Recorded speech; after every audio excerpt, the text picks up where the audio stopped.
today I've been joined by Yusoff Ghaznavi. Yusoff runs his own business now called To The Point, which is a brilliant name. But before that, he was one of the early directors of Mac Consulting. Him and the two original founding directors exited the business around 18 months ago.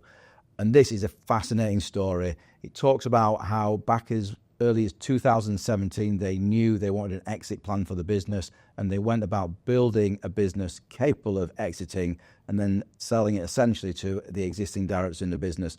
For anybody who is in the kind of early stage of your business, this one is absolutely crucial. Yusoff, or Yus as I call him, as everyone calls him, was super honest, told me exactly what went on in that business, the challenges they had. At one point, they lost 60% of their workload overnight and how they responded to that. But this one's a massive one about learning, about having a plan and a strategy for what you want to do with your business, whether that be exit, whether that be growth, what the plans are, making sure that you and all the other directors or partners of that business are aligned. Honestly, you have to watch this episode.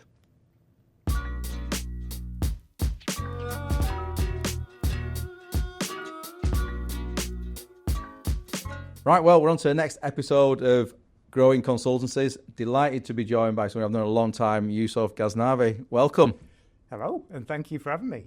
Absolute pleasure. Now, as soon as I started doing this, I thought, you know what, I need to have you on because, you know, you'll drop some interesting stuff, I reckon, that people really enjoy and want to listen to.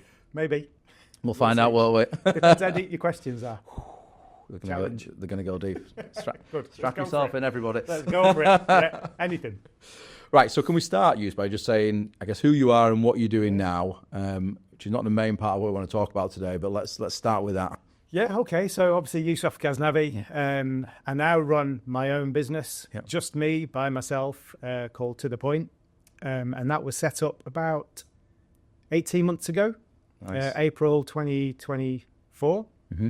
And that was pretty much set up straight away after I exited Mac. Brilliant, amazing. Yes. I didn't know that's what it stood for. You know, I've never even thought about that. I like that. Yeah, TTP. That's really cool. Is that? I like that a lot. We had some interesting discussions in the house about that. Yeah, I was getting very deep and meaningful. Yeah, about going back through family names and things like that in the history. Yeah. And then it was something popped into my head from one of my clients who said, just before I left Mac, I was doing a handover on a project, and it was.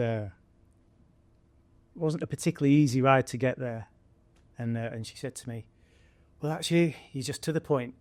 And then it popped into my head, and thought, well, do you know what? Yeah, hopefully that's it. That's what advice should be, isn't it? 100%. That's why you use a consultant. Absolutely. You know, not to flim flam around. It's you ask a question, you give a straight answer. So love it. Kind of stuck. Love it. No, I love that. That's brilliant. Right, let's go all the way back to the beginning. Okay. Question people love to know is, how did you get into the industry? So I got into it primarily because of a friend, right? Really. So sixth form college, huge underperformer from my part, right. So I had to resit a year. Right. And then my friendship group progressed through, and one of my pals, still a very good pal of mine, he went to Leeds, right? Leeds Metropolitan University, or Polytechnic. Yeah, as it was about that point. Right. Yeah. And he did QSing. Okay. And because we were good pals, I've been across a few times to see him. And yeah, just you talk a little bit about the course. I got to know some of his pals on the course, and it was a little bit of a which way do I go? I didn't really know what I wanted to do at the end of my A levels. I knew I wanted to stay on. Mm-hmm. I knew I wanted to continue in education. And there was a few things he'd mentioned about that kind of split of numbers. I'd always been okay with numbers. I could remember things. I liked that kind of legal aspect to it. Yep. And looking at some of the work he'd done through year one, I was the eternal lazy person in me thought, oh, yeah, I could do that. That's not right. So I did a little bit of research on the course, did the open days as you ordinarily would, and thought, yeah, do you know what? In for a penny, in for a pound. And that's how I ended up at Leeds. Brilliant. Leeds Beckett, doing the same course, but a year behind him. Right, brilliant. Yeah. You originally from the Leeds area? No, from Manchester. Right, okay. Originally, yeah. So North Manchester, Bury. Yeah. So that's where my folks were, where I was pretty much. I was born in Wales originally, as a name would suggest, obviously. Very well named. But yeah, folks moved across. Oh, I was probably 2, something like that, 18 months, 2 years old, to in between Bury and Bolton. Okay. And then my dad's job changed. Right. He ended up being a market trader, at Bury Market. Right. And we just moved across to Bury. Brilliant. And there we are. So I've been there I was there till I was probably 30-ish. And my project work was taking me all over the place. So I'd worked in Manchester all the way through. And then, ended up moving in with what's now my wife. Because I had a project over in Doncaster, the airport over in Doncaster. Oh, yeah. So, again, the old lazy brain had kicked in and thought, aye, that's a shorter trip than my wife lived, which was Horsforth. There's a theme here. To Doncaster. Well, you see, there is a theme because it came back and bit me. In that my project workload then changed. Right. An architect pal of mine from London got me involved with a scheme in Liverpool, which we pitched for through OJU. Right. And then we ended up winning that project in Liverpool, which was the Arena and Conference Centre. So I had to commute from Horsforth to Liverpool. Right. So it always comes back to bite me at some point. God damn it. So but this area I know fairly well. Yeah. Leeds, obviously I've been there for 23 years now. Yeah. So who did you start with? How did you start your career? So I started, so I did a year out, sandwich year, which was useful. Practice in Bolton called O'Neill and Partners. Oh yeah, still exist, don't they? Still exist, yeah. Still know one of the guys there, Duncan Frost. Right. So that it was majority sports stadia at the time. Okay. So they did a lot of work with United, with Blackburn Rovers, Liverpool, Everton. Right. So it's a really good kind of fantastic project grounding for me. Yeah. Also a fantastic demonstration of I didn't know anything. So I had a year with those guys, and then after my final year, I picked up a job with Silk and Frazier in Manchester. Well, then became F&G? They got bought by F&G, yeah. So, but I was really lucky, in fairness. So a lot of my pals on my course were really struggling. Right. Because it was, 96? So it wasn't really a strong market at that point. But the day of our ball, our end of term ball, whatever you call it, was the day of the IRA bomb in Manchester. Right, yes. And then I'd sent a few spec letters out just that week prior, and obviously Silks being one of them. Yeah. Because I wanted to be in town. I wanted to be in Manchester. And I think it pretty much was the Monday or the Tuesday after our ball. My mum rang me. Mum got hold of me saying, such and such has rang up, blah, blah, blah, blah. They want to see you for an interview. And I ended up working on one of the buildings, a bomb reclamation project. Right. Longridge House it was, which is where Sun Alliance or Royal Sun Alliance, whatever they call. Okay. They were right next to the old M&S. Right. It was basically going through the whole process of making that building safe, and then reinstatement valuation and everything else. So, it was a real... I still remember it to this day. Kind of just that whole process at the ball, hearing and obviously knowing Manchester fairly well, thinking, flipping out. I didn't even think about the workload after it. Didn't think there'd be opportunity for work. Yeah. So I ended up working on that project. And the pal I was talking to you about before, the guy that was a year ahead of me, ended up working on the corn exchange. Right. So, literally 50 metres from each other. Yeah. It was brilliant. Yeah. But for me, it was quite lucky, I suppose, in terms of right place, right time, got that job. But it was a fantastic grounding at Silks. Yeah, I bet, yeah. Good. Really good. And so how long were you there? 3 years. Right. Yeah, I did 3 years at Silks and then ended up moving because they relocated there. I suppose it was quite a small office, the Manchester office. There was 4 of us. The bigger office was in Newcastle, down Stoke-on-Trent way. Okay, yeah. So the Manchester office relocated to Knutsford. Right. So it wasn't great for me living North Manchester, but I thought I'll stick with it. So I gave it probably 15, 16 months, and it was just killing me.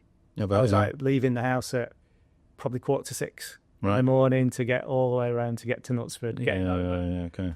7:30, 8 o'clock in the evening. Right. Which, for a youth, probably isn't that bad.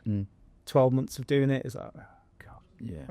Don't matter how old you are. It'll eventually grind on you, won't it? That? Yeah, and there was a bucket load of businesses in Manchester, obviously. Yeah. So, I just passed my APC, and thought it's the right time. It's the right time to have a look. It's a very clear line in the sand. So I had a look around, and I got a job at Bucknell Austin, Cytex Bucknell Austin, as it was then. Yeah. So I had 3 and a bit years at Cytex Bucknell Austin. Right. Left them because they had a real rocky patch. Went bump pretty much until David Bucknell came back and bought it for £1, I think. Yeah. But again, the tempestuous one in me was like, well, they've gone bust. They're not going to pay me. I'm walking out. Right. So I walked out the door pretty much. Right. And got a job at Gleeds in Manchester, which is where all the Peel airports and all that work came from. Yes. Yeah. Had a good stint at Gleeds, but same thing, just that commute was doing me in. The Leeds, Liverpool commute was doing me in. Yeah. Still did it for 18 months. Wow. But it's a fantastic project, and work's just work, isn't it? If you got to get up early, you got to get home late. That's just what you've got to do. Yeah, look, that's just tough. Yeah. But again, the penny dropped very late with me anyway. That I was driving past the T&T office. Yeah. At probably 5:20 every morning. Yeah. I drove past it one day into this kind of 17, 18 months and thought, that would be a genius move. Because they were up in Horsforth, obviously. Absolutely, yeah. Less than a mile away from where my now wife lived. Yeah. So I rang. Did I ring? I can't remember which way around it went. Anyway, I ended up speaking to Nick at the time, Nick Townsend, and tried playing the big, I'm busy. He's like, look, I know you're working on Thingy Kings Doc. I know you're doing this. I know you're doing that. I know you live in Horsforth. Why don't you just come in for a chat? So I did. Typical Nick, by the sounds of it. Oh, yeah, it's very good. But, again, T&T, fantastic business, great place to be, great project. So that was really, signed and sealed that's it. You're staying in Yorkshire now. You're not going anywhere else. You need to proper put some roots down. And it was a big shift for me because I'd spent ages getting a network up and running in Manchester, and people at your age, so there's various groups, whatever, Third Thursday clubs, young professional clubs, whatever. You start forming some strong relationships. Yeah. And I didn't really think too much about how much of a shift it would be, but it was like going back to the start. It's like, who the hell do I know here in Leeds? Jesus. So you're back out doing stuff, you're back out meeting people, getting to know people, and it was bloody hard. It's bloody hard work, to be honest. Yeah. But again, still some good work pals that that I got to meet then, and I'm still pals with now, still go out with now, still do stuff with now. So nice. Yeah, it's been a busy journey. I think been through a few businesses, but at each time in my head, I had a very clear goal of what I wanted to do. If I was going to move, it was always I really wanted to push myself. I wanted to kind of almost like put it up. Are you actually capable? Are you actually as good as you seem to be thinking you are? And most of the time I was. Some of the time I really wasn't. I got in way too deep. Something in that though, sometimes, isn't there? Sometimes you have to go into the deep end and you have to learn to swim, don't you? And get on with it. I've never been shy. From that perspective, I think it's really rare you're going to be the one that finds the one problem that's happened. So long as you're willing to talk and you're willing to ask a question, there's always someone that's going to help you out. You'll always find someone that's done something pretty similar and has found a route through it. So I was never really, and I'm still not really afraid about going into the unknown or going into something I've not done. Even this leaving Mac to do this business by myself, a piece by myself, I've never done it. I'd never been an independent working by yourself that has to do everything by yourself. It can't be that hard, can it? Because there's loads of people that do it, and loads of really successful people that do it. And you actually think about it pragmatically and sensibly, and you have 4 or 5, half a dozen conversations. Spoke to a few people, spoke to the advisors that had helped me and the other Andy and Giles at Mac, and they gave a load of support and a load of guidance. So all the pieces are there. You just got to get off your ass and start sticking them together. Gosh, yeah, absolutely. And it's an adjustment thing, isn't it? But let's put a pin on that because we'll come back to that. Okay. So then you joined Mac 2009, 10? 11. 11, right. Yeah. So it was 2011 September, the 2nd, I think it was. Right. Or 3rd, sorry, yeah. Day after wedding anniversary was my opening session at Mac, which was me, an empty office, a cardboard box and a borrowed chair. Right. Yeah, a laptop. It was tremendous. What am I doing here? Yeah. Was that straight into an equity position with Mac? It was, so the part of the deal for joining them was, that there was equity on the table. Okay. So long as I performed. Yeah. So from a turnover and a profitability point of view, there was lines in the sand that had to be hit and had to be met. I think the piece originally, it was, you know what Andy and you know what Giles are like. They were really fair, incredibly fair, incredibly clear with what they wanted. Yeah. And were very much, you've got a 6-month lifeline. If you can't make this work in 6 months, then sayonara, you're off. All right. So I didn't quite tell my wife that at the point. So it was too good an opportunity to turn down, because I'd reached that point in my career with TNT, and this isn't a slight at TNT at all, but I was sat in a chair looking out the window at whatever it was in the morning, like early in the morning. It was like 7:15. And I thought to myself, in 5 years' time, I'm going to be sat in this chair looking out of that window. And whilst the work was great and good, and I had some good friends and I had some good relationships, it was kind of like, are you going to be content? Are you going to be happy? Is that going to be what you want? And I kind of went through that process of chewing it over in my head, and then maybe thinking a bit kind of too much at home and thinking out loud sometimes about things. And again, same thing, conversation from my wife was very much, you just shut up, just do your job. Do it all, sure. Or do something about it. Yeah. Right, you've been around the houses now 2 or 3 times. It's kind of getting boring. And it was good. It was good. For me, it was good advice. So it was like, right, do you know what? Okay, nothing's ever perfect. Nothing's really ever going to carry you straight down the middle of the river and life's sweet. Yeah. So it didn't all line up for me, but I thought, do you know what? There's enough here for me to put my shoulder behind and definitely prove to myself whether you've got it in yourself. Are you good enough to grow this from nothing to something you can look back in a few years' time and be really proud of? Yeah. So how old were you? And I guess you children. Jesus Christ, I was 13, 14, 15 years ago. So I was 38. Right. Okay. Yeah, just turned 38. Yeah. And obviously, tell us about your daughter just going to university. Is it one child, 2 children? 2, yeah. So my lads just started lower 6th.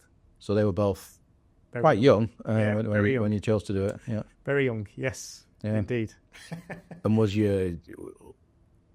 So obviously big decision to make, leading something like a TNT, let's face it, they're an amazing business, very secure business, can ride any storm. They've done it successfully years on years. So, and I still remember... certainly Leeds at the time. London was starting to bounce back by 2011. And I know certainly Mac was very much built initially on retail clients who were busy. But I can still distinctly remember it probably wasn't until, I would guess, 2013 before you could see a tower crane on the horizon in Leeds. Yeah, you're right. So it was a pretty ballsy time to move, is the point. Yeah. So I've still got it somewhere.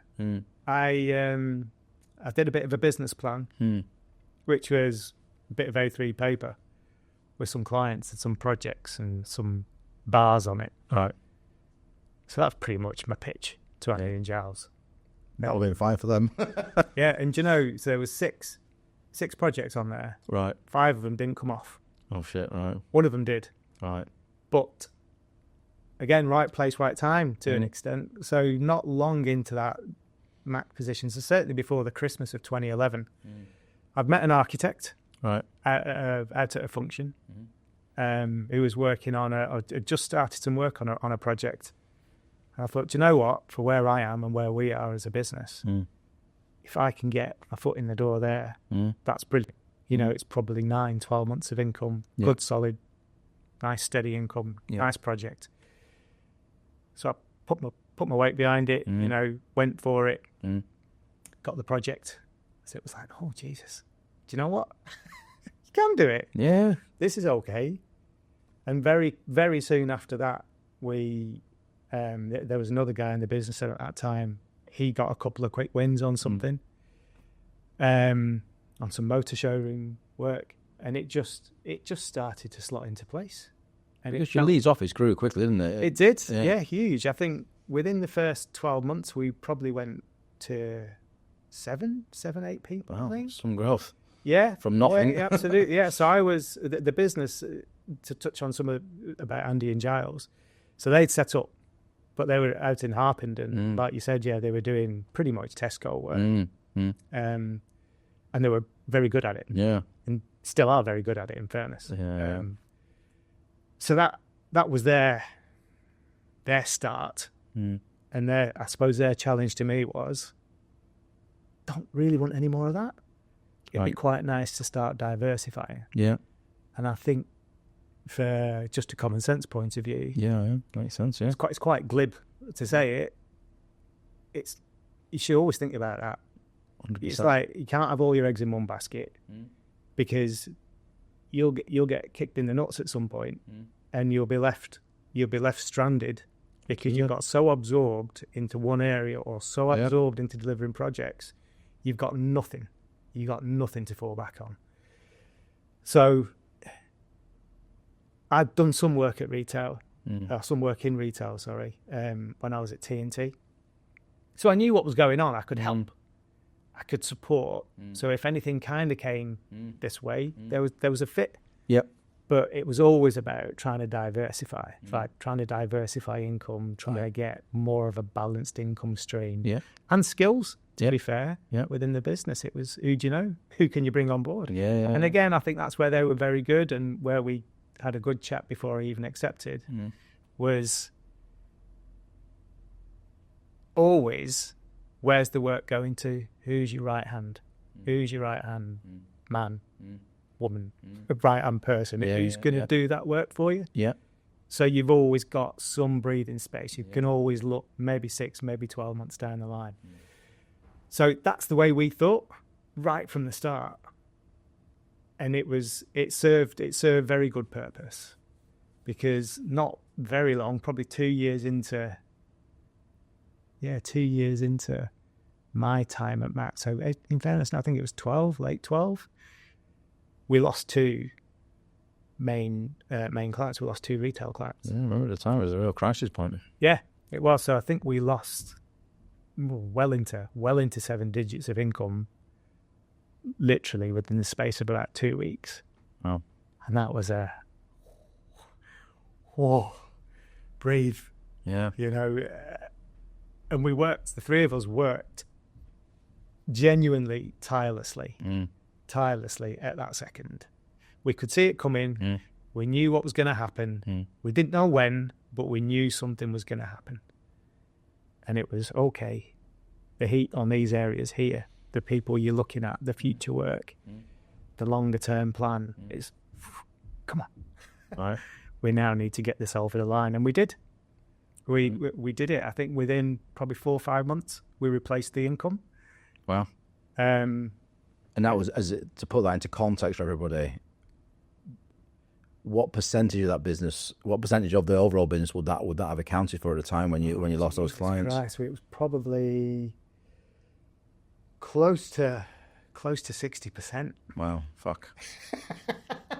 Yeah. Fuck us. Yeah, it was. Wow. Again, that was one of those conversations I didn't have when I got home, because. We chuckle about it, and it's not because I didn't want to take problems home. It's not because I don't like talking about problems. I've always been quite good at being able to turn work off. Yeah. So at a point in time, when I get through the front door, I will leave as much as I can outside the front door. Yeah. Well, let's dive into this. I find this subject really fascinating because I think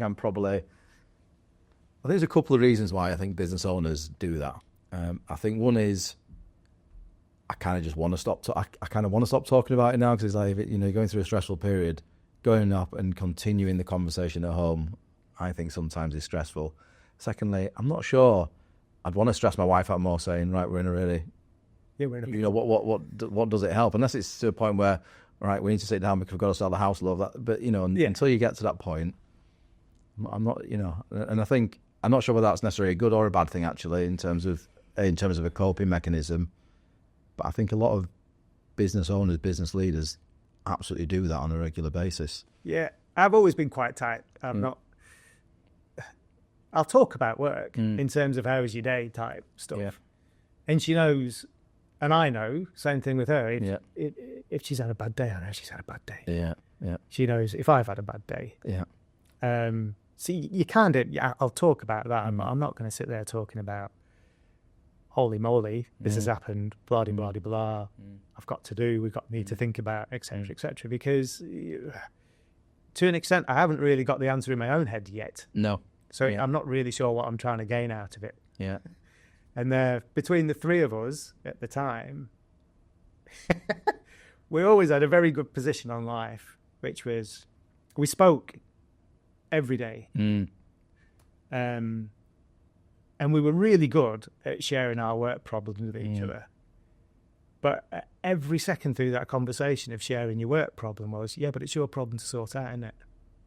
So, right. Yeah, it is. Oh, yeah, all right, yeah, thanks.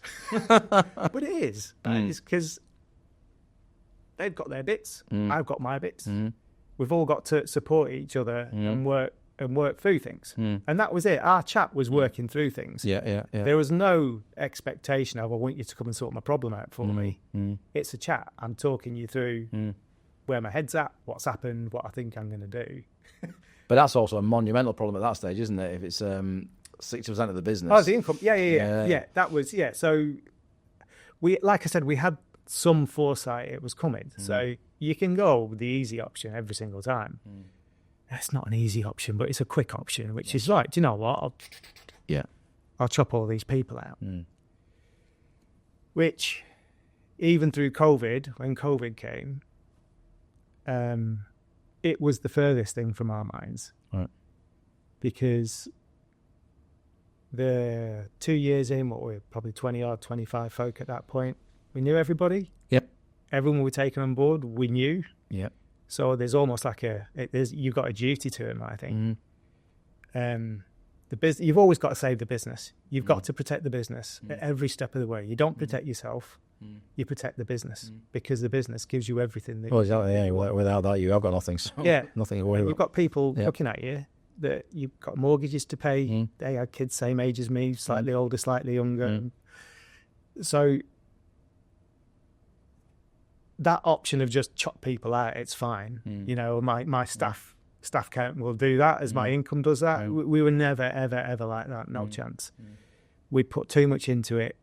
We felt we had too much of a relationship with the people in the business. So we planned and we planned and we planned. And we knew if we got to that position where we had to do it, we knew all the things that had to happen for us to even get into that.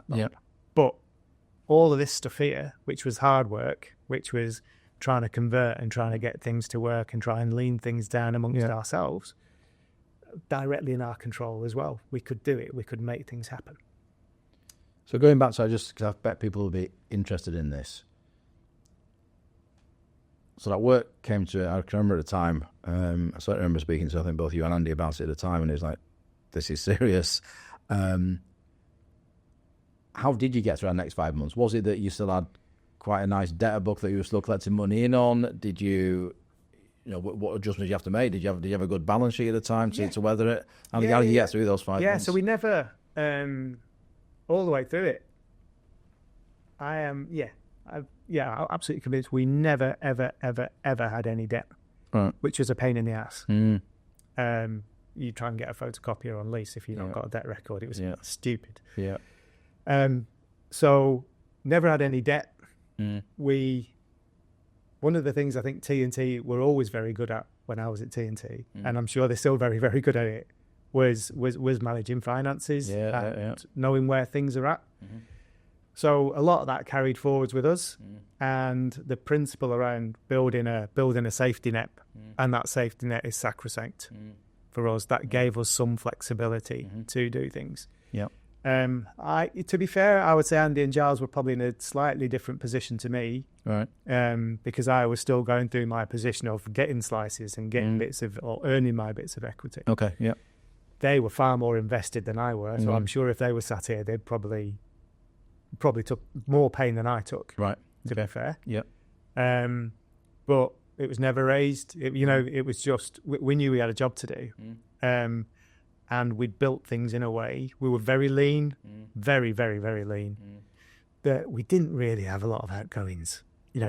Even as a proportion of income, it was minuscule in terms of, laptops. And we had no HR, we had no IT police, we had no corporate finance police, no marketing, all that stuff. It was just us. Yeah. So I think that gave us a bit more breathing space than perhaps you'd ordinarily kind of consider. And it's an interesting debate, that, isn't it, with size of business when you start adding all those additional layers to the business, which arguably are needed to professionalise business, to make a business is what it is, but it's also cost at the end of the day, and it's having that balance as to when to do that. Yeah. So there's when we were going through our exit of the business, and we were talking to the guys that were taking it over. If we were to have our cake and eat it again, 30 people for us was just absolutely amazing. Yeah. Brilliant level of turnover. Yeah. Profitability was absolutely stonking. Yeah. It was great fun. You knew everybody, you knew everything. It was just immense. Absolutely immense. Yeah. And there's the kind of graph shows your profitability, and then you hit a point, and your profitability just goes stagnates. Because suddenly you have a hell of a lot of additional cost, don't you, to run the business. And then you get it again at about 60. We got it again at about 90 people.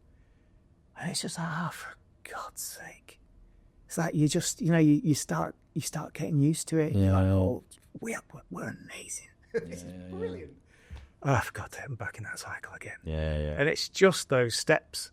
And that comes back to the question about choosing whether or not to take debt, because that's often the way you leave it at that, by taking a loan to manage some of those costs. So we never did. From a running the business day-to-day point of view, we never got close to it. And I think obviously Andy and Giles initially, but their style at the start was very much, we get the safety net. And I was fully on board with it, purely because of the people we were taking on. We knew I didn't want to let them down. Ultimately, it's a small world. The industry is really small, and you don't want to piss someone off by blobbing them because you haven't managed your business well, by overstretching. When we knew, we'd seen lessons in the past, we'd seen what had happened in 2008, we'd seen the pain of all that stuff. So we wanted that safety net. And we maintain that safety net. And we maintain that safety net religiously all the way through, even to our last day where we had the opportunity. What was that then, Yusoff? Was that a percentage of turnover? Was that X number of months running cost? Was that just a figure? We basically ran it on 3 months of day-to-day operational expenditure. So salaries, rents, everything. Any penny that went out of the business featured in that pot. So that was our day-to-day running costs. Any tax liability, be it theoretically due corp tax or VAT, was sat in separate accounts. So we always had a pot of money that matched there or thereabouts what our 3 months operational was and our tax exposure was. Bro. And that was it. Okay. We did not touch that. Even when we got to COVID, we were like, no. Yeah. We know what's happening. We've got a pattern. We know what we can do. Never even got close to that money. And so what about back in 2012? I presume you did then. Was that? Yeah, it was a mentality. I think I was a step away from all the minutiae of what was going on. Right. That was very much Andy and Giles's boat at that point in time. dare I say, the one that was in charge of finance probably wouldn't have appreciated someone going through all the information. I'll let you guess which one that was. Oh, there we go. But I trusted Yep. them on their individual pieces. I've got this, I've got that, you've got that, and that's it. We just trusted each other because we had enough on our plate just to get on with what we needed to do. Yeah. So some of that work which came in were things that I was chasing, regardless of knowing what was coming up. It's always going to be the next step of work. Yeah. So they were primarily get that in, make it happen. Yeah. So we did, fortunately. And they did their own bits as well. Yeah. So, and you probably won't be, well, this certainly probably won't offend you, I don't think, anyway. But certainly I used to, I love Mac as a business. It's just like, you boys just flew by. Certainly in many ways, you flew by the seat of your pants. You didn't have a lot of, like you say, no HR, no nothing for a long time into chaos. it. It was chaos for a long time, yeah. Yeah. Organised chaos, but it's chaos. Sometimes. Yeah. The offices were lively. Yeah. I think, but we wanted that. Yeah. Really, we wanted to. You had a very unique culture. Yeah, and some of it, not all of it. Some of it was our personalities. Yeah. It was kind of. That's how we worked. Yeah. It's how we wanted to get on. I think there were quite unique points for our clients that I wasn't constrained, but I think there's a way of working and there's a level of professionalism, I suppose, for working in a big national multinational company. I think when it's your own business, when it's your own kind of path you're steering, there's quite a lot of you that inevitably rubs off on the day to day and how you want to do things. So everything, from interviews, bringing people on board, to some of the pitches we did for work, to meeting clients, were probably not what you would ordinarily expect. I would be surprised if there's many businesses working in that way today, because it's a different world anyway. It's a different world today than it was 14, 15 years which is ago. both good and bad, isn't it? I think. I think it's a bit of a shame, to be honest. Yeah. I think our clients learn a lot from us by how we came across and how we reported and how we spoke, and it was we were always professional in that the work needed to be done, so the work always got done, and it got done when we said it would get done. It's the level it needed to be done, but just the interaction, the way meetings happened, and they weren't very rigid. They were quite fluid. That's one way of putting it. Yeah, it was good. I mean, you'll know, but when we came to you for recruitment, it was kind of, I'm looking for this. Personality for us was really important. I'd always know, like, that's a Mac person straight away.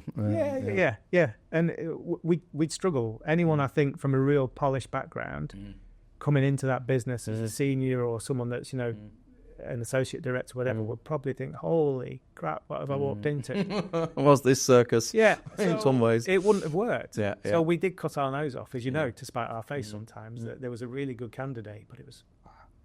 And incredibly frustrating for you. But I quickly learned what was going to work and what wasn't. But the point is, you had a culture and an identity, which is really important. There's a lot of businesses out there just a bit too vanilla at the moment, isn't there? And it's like, I think there's a lot of the same out there. Yeah. I think there's some real quirks in terms of how people operate, and whether that's reliance on IT or whatever else. Sometimes it does feel a little bit like you've walked into a supermarket and there's 10 boxes of QSs and 10 boxes of PMs and whatever else, and it's what's really setting them apart. Yeah. Which I think to an extent comes back to the point bit.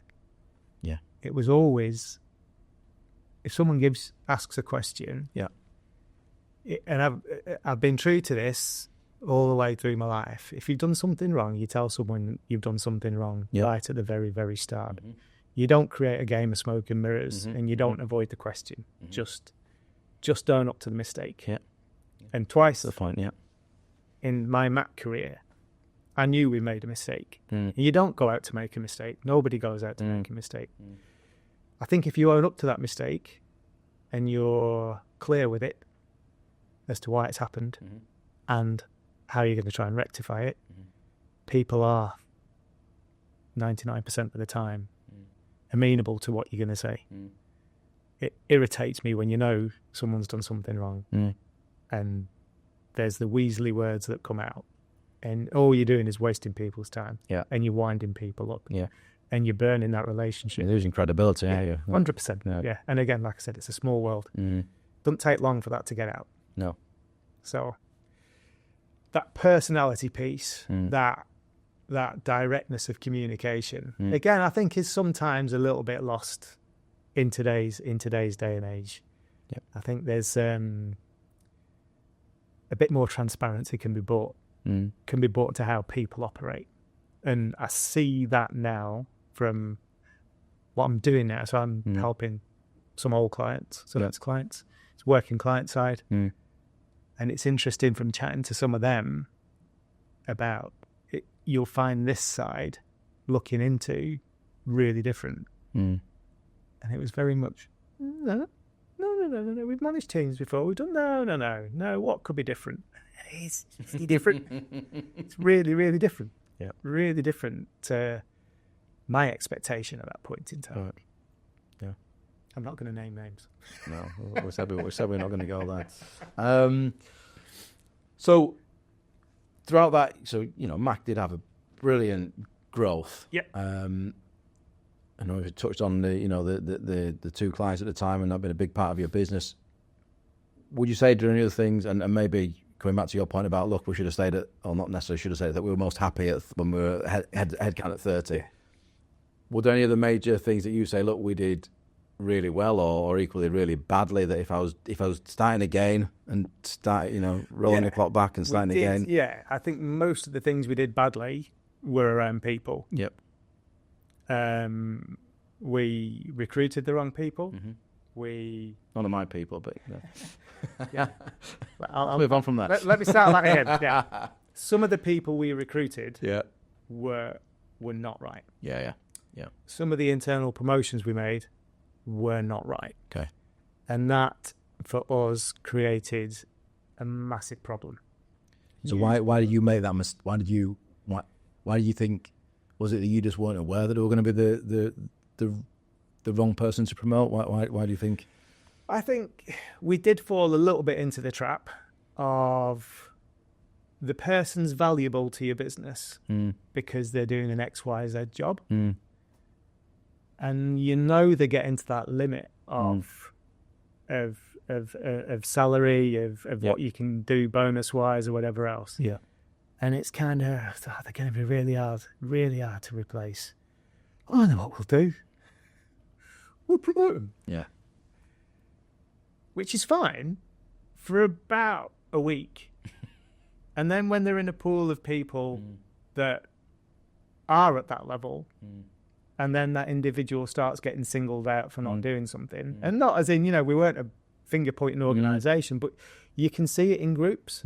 And you can see things happening, and you can see people's frustration starting to build up. Well, hold on a minute, I'm doing this. And they're not doing that, but they're at the same, what's going on? And it very quickly starts to undermine, I think, the credibility of that position and the credibility of you for putting someone into that role in the first place. So it's not the individual's fault. It was my fault. Or it was Andy's fault or Giles's fault. That we put people in a role they shouldn't have been doing. We should have been braver, and we should have let that ride out, and we should have let it come to its natural conclusion, which probably is that individual getting so peed off, they off ski and they find a job somewhere else, and someone else promotes them to that level, and then it's someone else's problem to sort out, not yours. So that the internal piece, and I think bringing people in at generally a senior level sometimes, because you need something, you need to fill this little bit of your jigsaw, and there's to an extent only so long you can wait. So it was never overreactionary. Oh, we need someone quick, get someone in tomorrow. We went through the process, as you know, and other recruiters will know, where we were frustrating. Sometimes we took too long to recruit a good person and they'd already left, which again is our fault. But getting that senior into that business at the wrong level is just, again, equally as bad. And you just know. And it was always my get out of jail card. If I ever did anything wrong by way of recruitment, there was a person that joined the business that shall remain nameless. And we were sat in a meeting, and within about 10 minutes, said individual got a newspaper out and started reading it. It's just like, oh, what have we done? Oh, no. And it's everything fits, CV looks good, interviewed well, come in. I think you know very quickly whether it's going to work, not work. So I think it's, for us, again, it's quite disruptive. And did you act quickly in those scenarios? Yeah, we did. Yeah. Certainly if it was someone in, very quick. So it was always within that kind of probation period that situation was resolved. But the damage is still done because it's the time and the effort we spent to get someone in to do it. It's the, ta-da, we've got someone in to do this, and said individual hasn't performed. For my own feeling, you look like a bit of a tool for getting the wrong person in. So, but it's very difficult without I wanted to undermine what me or other recruitment professionals do. But just knowing people I've recruited in my own business and I've exactly the same experience. The great irony, I should be fucking brilliant. They shouldn't I? In terms of spotting the right person. But sometimes you don't know. You can do all the due diligence, you can do all the best will in the world, but sometimes you just don't know until they're sat there, until you actually see them operating day to day. Exactly, and it was our business. So it's the personality thing. It's fitting into what we set up and the way we wanted it to work. And it's not. It'd be easy to say it's your fault or any recruiter's fault. Yeah. It isn't. It was our fault, really, because we continued that process. We let that go through, and hand on heart, every single one that came in that didn't work, there was always something gnawing away inside you going, oh God. And you know what that is. Yeah. It's kind of like you start checking, you start looking at what they're doing, and it's like, oh, no. What have I done? Oh, for God's sake. I know I'm going to need to restart this process. So people for us were generally the worst things. I don't think really commission-wise, work-wise. We always had a really clear plan between the three of us, and I think we were always incredibly honest with each other. We didn't mind falling out with each other. We scrapped. We had some fruity meetings about business direction, about growth plans, about sectors to go into. We always were fair with each other. And we were always very good. That bit about shutting the computer, shutting your front door, we were always very good at appreciating the day after. That's it. It's happened. Yeah. We've said our piece. We now continue, we move on. It wasn't a personal slight. It wasn't the dig. It wasn't somebody saying I was rubbish. It just didn't fit. Yeah. And sometimes you didn't get what you wanted.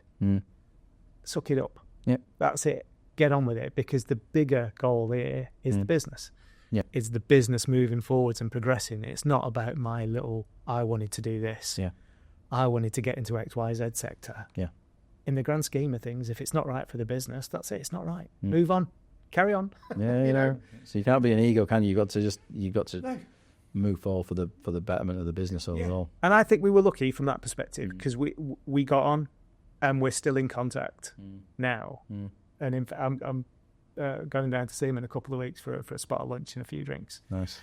But we were always really fair, really honest with each other, and challenged each other, and for the right reasons. It wasn't to make somebody feel bad. And it wasn't about driving your own individual agenda. It was fine if it was for the business's progress, if it was for the betterment of the people within your business. Yep. It wasn't about me, or it wasn't about Andy or Giles wanting to do something. It was, okay, take your point, we'll do that instead. Yeah. And I think everyone, no matter where you are, even if you're a team leader, or a director, or an associate director, or a business owner, I think you have to make decisions for something far bigger than just yourself. if you do everything for yourself, you're kind of missing the point, I think. Yeah. Unless you're running your own business for yourself, by yourself. Well, it's funny, you can do it as a one-man band, can't you? Yeah, but when you exactly. get to a certain size, you've got to add structure. Yeah. And so, at some point, a decision made that you would move into the MD role. So Yeah. Just talk me through that. How did that? Well, I wasn't in the room at the time. Right. Okay. No. So 2017, we knew to keep the business moving, we knew we needed to do something. And fair credit to our accountants at the time. So they just had a very good business advisory section. And they worked very well with us. So there'd been some external interest, which wasn't pursued. And we never knew who it was from or anything else. Right. But I suppose the challenge they laid to us was, but it's all well and good saying no. Yeah.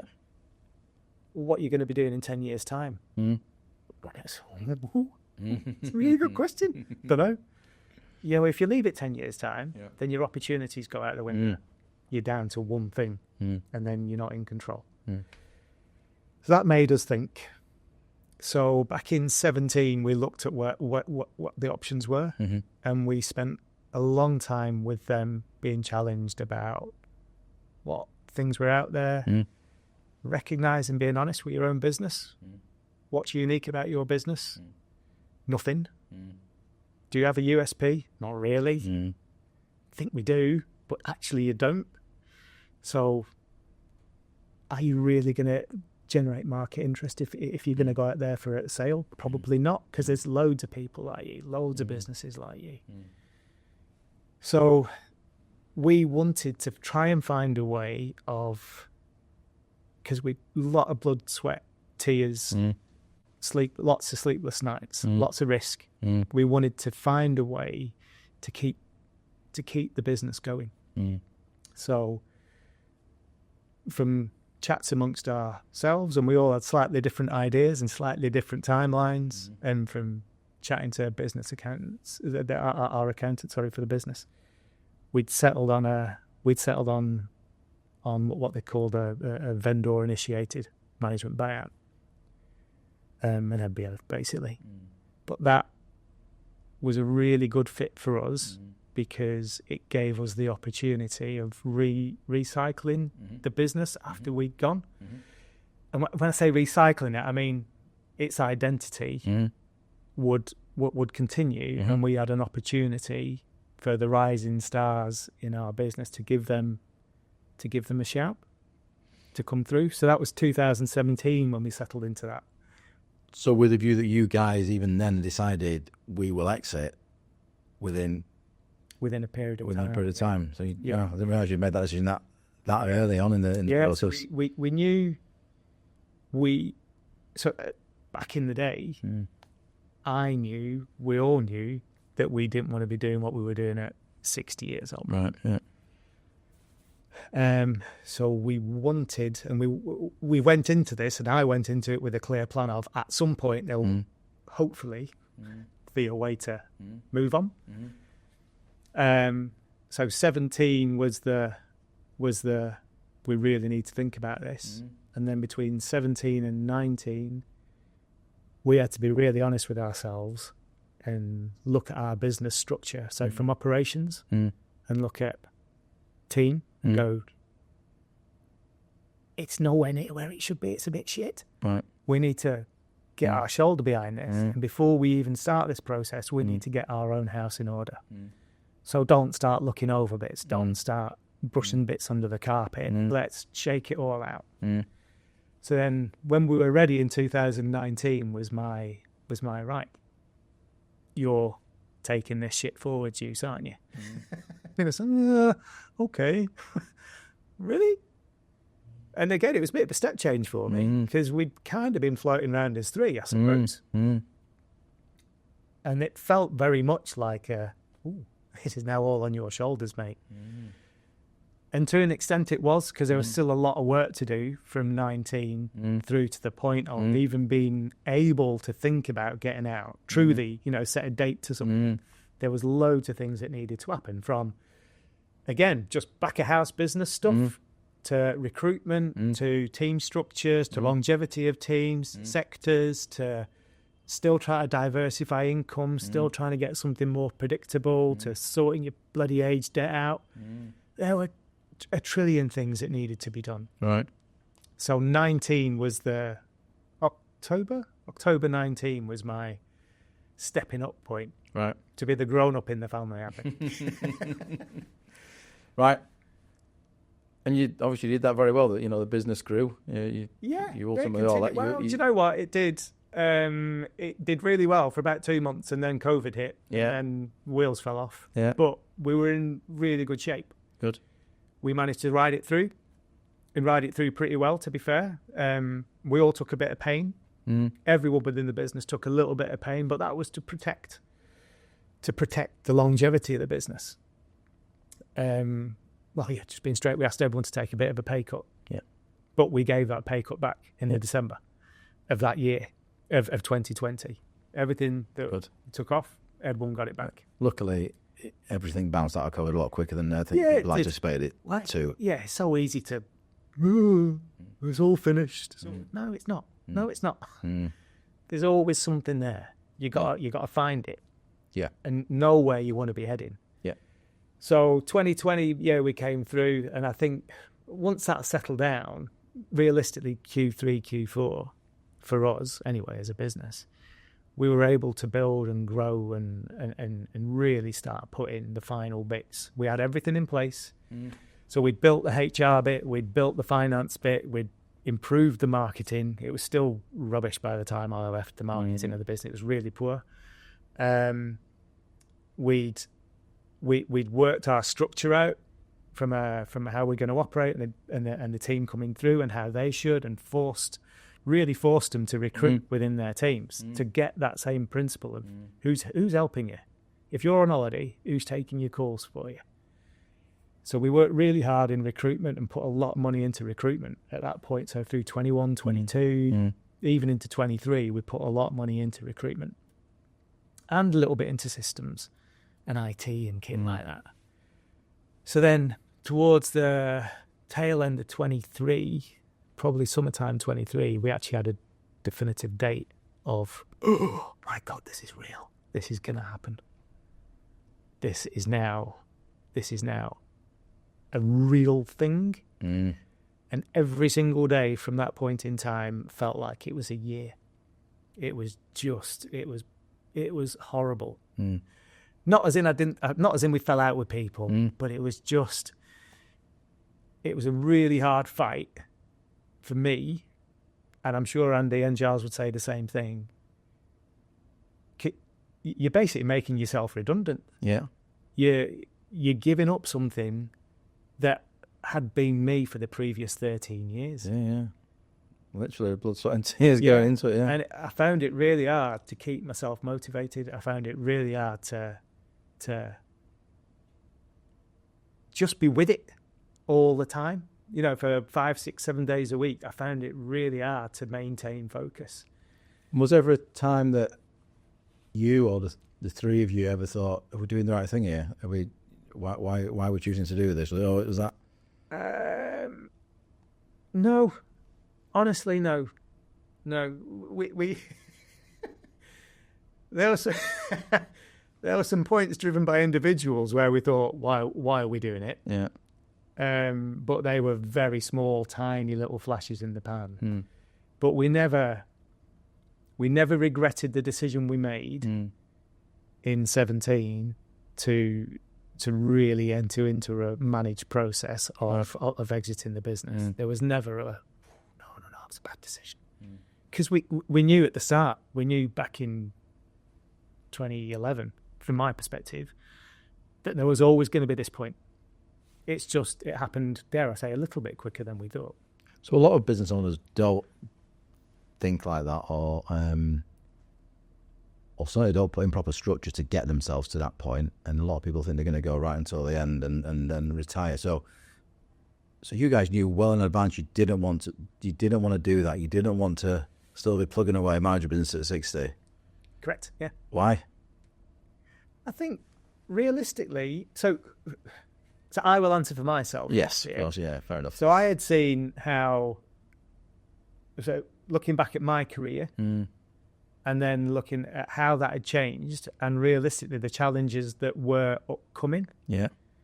And I think it's fair to say, you know, you're even 17, 18, the world around productivity, the world around integrating with systems and processes was evolving fairly quickly. Sure, yeah. And I knew from my own perspective that in a period of time, easily within my tenure, there would be people chomping at my heels that realistically would be better than me. And I did not want to put myself in a position of the old dead man's shoes. I didn't want to put myself in a position of being forced out. I wanted to be in a position where I had a level of control over something, not control freaky, but you could set something in a route and it made sense. And I wanted to be in a position of when I finished, I had the opportunity, if I wanted to be able to continue working and do something that I wanted to do. Cool. So it was, again, kind of going back to the question before, it never felt wrong. Right, yeah. Because I knew where I wanted to head. But between the three of us, we knew where we wanted to head. So all this thing around business plans and what's your business plan? It's great having a business plan. It's fucking brilliant. What are you actually doing though? What do you want to do? And how are you going to get there? Because if you don't think about that, then you won't. It'd be really hard to get there in the right, in the right time and in the right place for you. So it's equally as important, I think, to be honest with yourself about your own person of where you want to be. It's not just about, I want to do 10 million quid in 10 years. All right, great. But a lot of business owners don't. Why do you think a lot of businesses don't, think about that? And often, and arguably, probably some business owners, exactly as to your point, the world is going to change dramatically, I think, over the next 10 years. I think there's some business owners who've probably been plugging away for a lot longer than you or me have, 40, 30 years. We might end up with absolutely nothing at the end of it because the world is going to change at such a rapid pace. But to be fair to you, Andy and Giles, to have that vision, but then execute a vision where you build out, because a lot of companies, you're absolutely right, they either get to 10 and then get into 30 is a pain, get into 90 is definitely a pain, or, and they don't do it, or they don't have the foresight to think about it, or they don't have the capability to make the important investments needed in terms of the right people, giving the right people the opportunity. Yeah. Why do you think a lot of businesses don't do it? Do you know what? I've absolutely no idea. Because it seems like complete common sense. It felt like complete common sense. Yeah.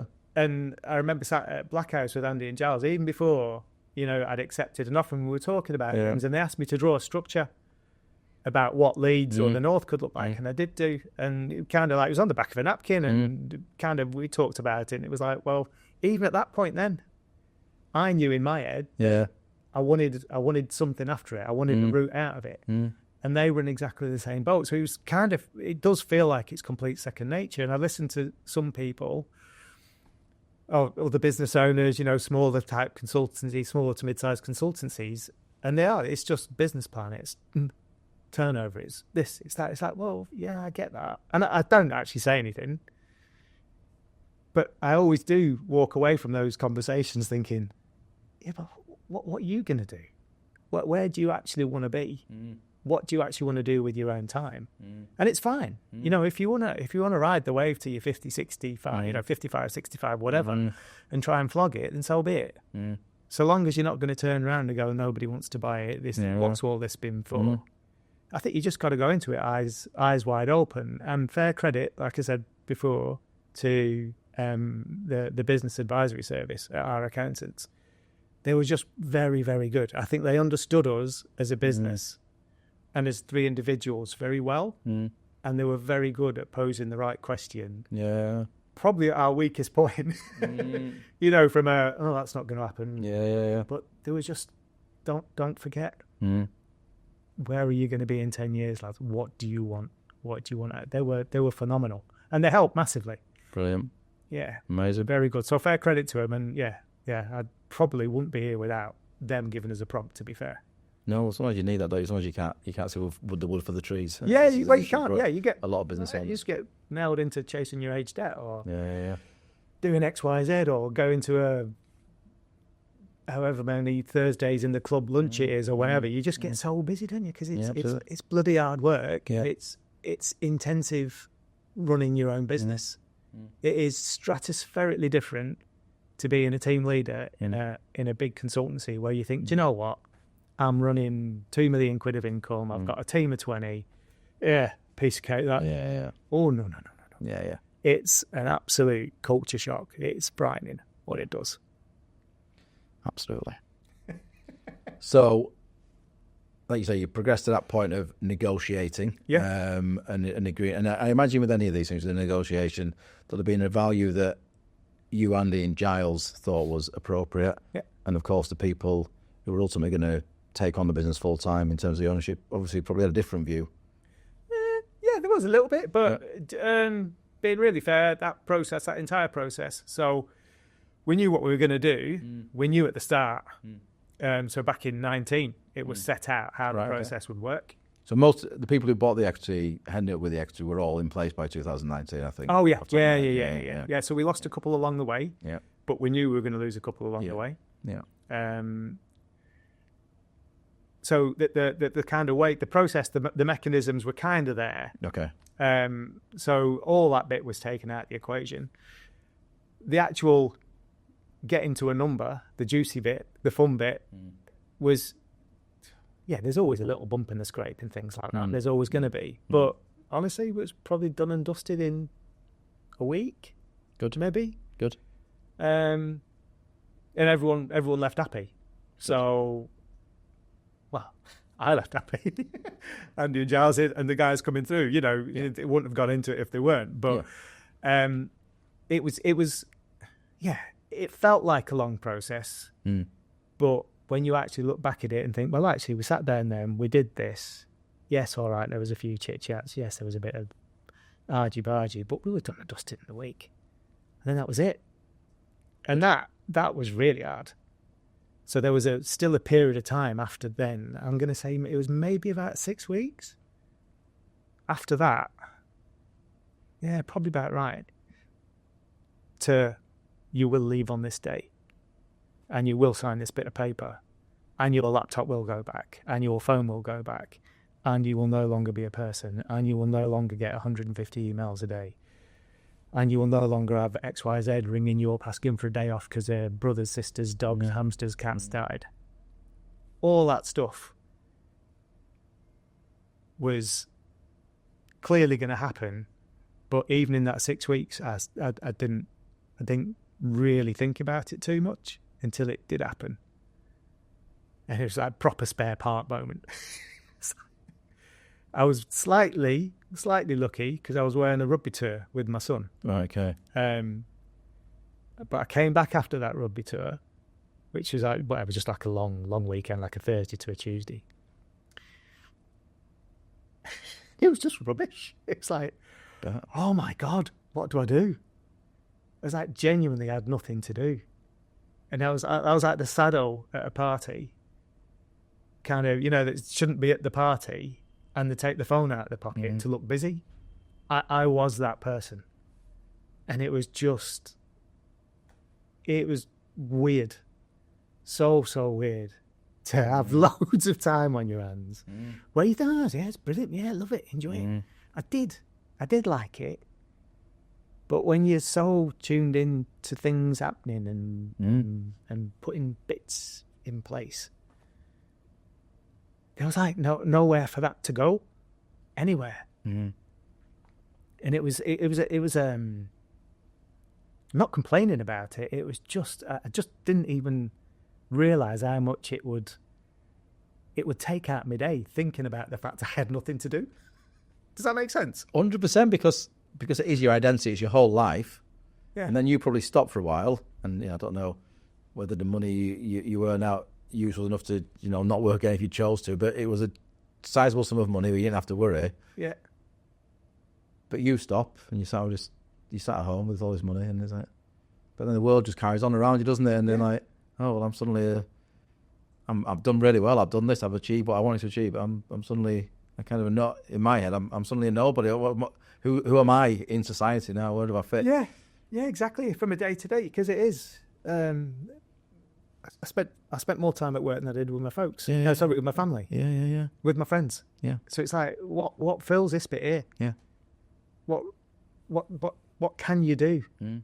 And it was a little bit like the move from Manchester to Leeds. It was like, you're going to start again then. Mm. And there was a lot of me saying, kick back, come on, get on the sofa, blah, de blah, de blah, enjoy it. But then I know what I'm like. I can be a very, very, very lazy person. Mm. And it was just, if I went into that zone, to get out of that would be a scrap. Come out 20 stone heavier. Yeah. And I was lucky-ish again to a point, because a guy I got to know put me in contact with someone that was just. I don't want this to sound bad.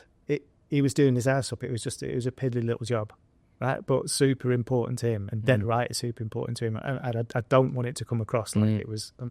I'm taking the mickey. I'm not. But I've gone from big things. Yeah. This chap's house, and he was brilliant. He was really good. He was lovely. Really clear head on him. I went to see him, and I just thought to myself, "What? Come on!" I was walking down. It was like only probably 20 minutes from my house. I was walking down to see him, and I was all the way there. Every single step of the way, I was like, "Oh, come on, Yus. What are you going to do here? This is just going to be an embarrassment. You're going to show up, look like just a bloody clown. You don't know what to offer this guy." And we sat down with him about 10 minutes. We were chatting about stuff, and I was suggesting. He was like, "Oh, bloody good idea. Oh yeah, thanks for that." And I thought, oh, maybe there is something here. Maybe there's an opportunity to do something. Maybe there's a bit of a life, and maybe you know a bit more than you actually think you do. Of course you do. So again, I was lucky, because again, right place, right time. He needed something. So how soon was that after finishing? So I got back from that rugby tour on the Tuesday, I think it was, and then on the following week, I'd arranged to go and see him. Right. So I went there to see him. Right. Made myself purposeful. And you know what was funny, actually? And it's really stuck with me. So wherever I go, it's over there. I have my little notebook, so I don't forget stuff. And I sat there with him taking notes. And at the end of it, I'd sat down probably about an hour, 40 minutes, an hour with him maybe. And he said, "Do you know what? Out of everyone that's helping me on this, you're the only one that's taken notes." It's like, and I said, "Yeah, isn't that what people do?" It's like, how do you remember what to do then? Well, I don't know. He said, "But you're the only one that's done it." Right. It's kind of like, and I've really noticed it now at meetings. Right. When I'm at meetings, Yeah. it's like very, very, very few people take notes, write stuff down. So you'll do a Teams call for an hour, and the vast majority of people will sit there like that. Yeah, staring at you, or actually doing that because they're doing an email on something else. Yeah. No one really seems to take notes anymore. And I don't know why. It just seemed really, really weird to me. And it's really stuck with me. Yeah. Obviously, things like on Teams now, they often have these the extra bot, don't they, which records it. Which records are fantastic. Which are brilliant, yeah. They're very, very good. But I'll tell you now, if I've done 200 Teams meetings since I finished, I would say I've seen one of those chatbots on there 10 times. Oh, really? Right, interesting. It's very, very, very weird. I think that's an adoption thing. I think everyone will get used to it, because I think some people feel they're intrusive, but I think at some point everyone will get used to it, because you realise that actually they'll take better notes than you can take, because they capture it all and you can concentrate on the call. But that aside, what you're saying, absolutely. If you're sat just one-on-one in a meeting, then if you don't take notes in a notepad, how are you going to know what's going on when you leave? It really struck me. And it was almost like, I thought he was taking the mickey out of me, to be fair, for being a bit old school. But I've really started to notice it. And I agree with your chatbot things. I do some trustee work for the local MAP, where my kids were at, or are at now.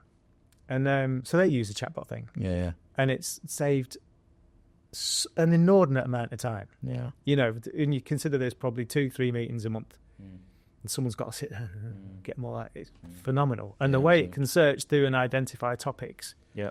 So, you know, again, all the schools that are part of the MAT, the kind of the AI piece, it's just phenomenal how it distills common themes.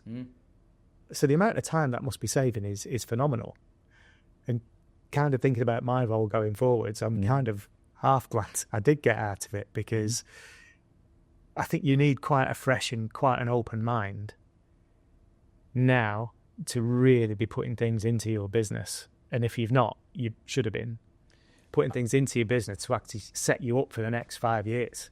I think if you were to a point now where, and this is a really interesting thing. I remember, and it wasn't long after you'd left, Mark. Me and you had some beers. I remember in Bar and Grill, and we ended up having too many beers, and the conversation got quite deep about the future and about investment and what you might invest in and not investing. And it all ties in very nicely to that around. If I was like, say for argument's sake now, if I was like a 35-year-old and I was in a QS consultancy that was probably still quite traditional in nature, and they said to me, right, we want you to buy in. It's going to cost you $100,000 to buy in. I'm not sure I'd be comfortable doing that. I'm not sure we know what the next 5-10 years is going to look like, especially if I'm also in a business that's very traditional in terms of everything they do. Yeah. No, I agree with you. I think there's a natural competitiveness, isn't there, that's going to come out of this. You know, in terms of the better you've arranged yourself now, it's kind of like I was trying to explain to my lad about pensions. And the sooner you start a pension, the quid you put in now, by the time you're 50, will be like massive. You put a quid in when you're 40, it'll still be worth a quid. And I think it's the same with sensible infrastructure now. Absolutely. And even just the way you think and the way in which you approach your problems. Yeah. So my writing in a notebook's probably a bit crap from that perspective, but I'm just me. I'm always just going to be me for the foreseeable future. I'm not going to be taking people on, having employees or anything, no chance. But for example, with that, there's like which everyone keeps on telling me to get, which I'm going to do, there's a thing called Remarkables. Yes. And I think I'm going to buy one of them because honestly, I have got notepad. I'm like you, I take a notepad everywhere, but they're fucking everywhere, and I never actually get anything out of the notepad into anything sensible. It's like so one of these things. It's brilliant. It can then turn it on into text. Yes. And you can do things with it. So it's a good shout. I may invest in one of them shortly. Yeah, but from a business perspective, look, I agree with you. That, somebody looking at getting into an organisation, buying into an organisation, being part of it, or even got an opportunity at equity, it's a pretty obvious red flag, I would suggest. If they're not set up in a way to deal with it now, then holy moly, you need to think long and hard about it. Yeah, it's not to say that a traditional practice will die in 5 years. I'm not saying that at all. I am. I think they're in that much danger. Honestly, I think they'll really struggle, and I think it will just be a natural fizzle out. Be like the whatever it is, the start before it explodes. I still think there'll be work there for them. I don't think all the work will go, because invariably those practices have really good relationships with clients. Yeah. I think that workload will dwindle because there'll be other people that are being able to demonstrate those efficiencies. Yeah, definitely. That will be able to produce things quicker, more accurately, and everything else. It's not the be all and end all. It's not replacing jobs or, well, yes, okay, it will replace jobs a little bit. But you still need that. You still need common sense. You still need experience. You still need experience. Seems to be a lack of that out there at the moment, but yeah, you still need that experience to look at it. It's like the old a computer will produce a cost plan for you. That's tremendous. You can look at that cost plan, and you should be able to. You should be able to look at a program and go, "It's not right." You don't believe the shit that comes out of it. You use it, right? It helps you to understand where things are at, and it helps you identify if it needs refining. You still need that skill. Massively. Yeah. And if you've not got that skill, then you're not in the right job. I think I was speaking to somebody at a large consultancy the other day, and they were saying we are going to be in a right state in a few years, because one of these large consultancies who are kind of only involved in mega big programs. Right. And they're saying I've got I won't say the name of the title in the business, 'cause it'll give it away, because only one business has this title, but they're saying they were basically a senior individual. Said, I've got a fellow blah of this level. They've never finished they've never done their own product from start to finish. Really? Wow. And if you think about that, if they're starting plugging people into 2, 3, 4, 500 billion pound programs, they've never had the joy of, I don't know, getting a white box and turning it into a Tesco Express. Yeah. But there's value in that in terms of tussling with the contractor and all that Yeah. stuff, and taking it from cradle to grave. Yeah, there is, because there's things.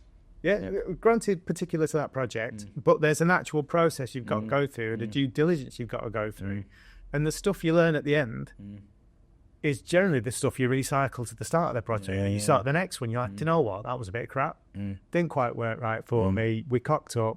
They didn't do very well. So if they're on board next time, or that consultant or that service is on board next time, I'll make sure we've boxed it off here. Yeah. So you're right. You've got to have that life cycle of project to be able to improve. Otherwise, you're always just going to be good at a stage 4 cost plan or XYZ risk register. That's all you're ever going to be good at. And not only that, probably the more holistic piece, just the understanding of getting something done, which is that's it. You just learn those lessons through it. Yeah. They're never fun when they're on site anyway. The fun's always the upfront stuff.